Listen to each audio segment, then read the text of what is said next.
Hi, golf buddies. Welcome back. I'm so happy you're here for another fun lesson. Wow, look at all these golf clubs.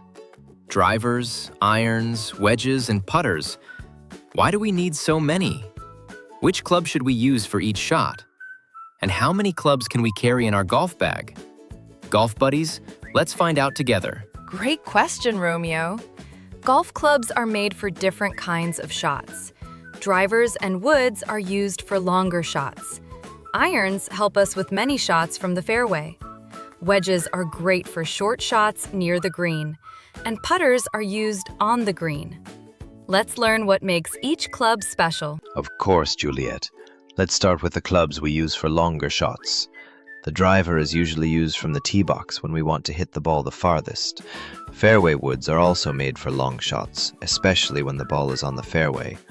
Hybrids are easier to hit than some long irons, and they can really help when we need both distance and control. Each club has a special job, and choosing the right one can help us play better. Great explanation, Oki. Now let's look at the clubs we use as we get closer to the green. Irons are great for approach shots when we want to send the ball toward the green.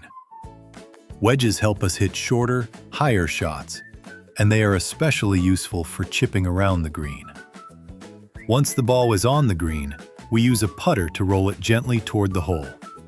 Remember, the closer we get to the hole, the shorter and softer our swing usually becomes. Wow! Now we know that every golf club has a special job. Drivers and woods help us with longer shots. Irons help us reach the green. Wedges are great for short shots.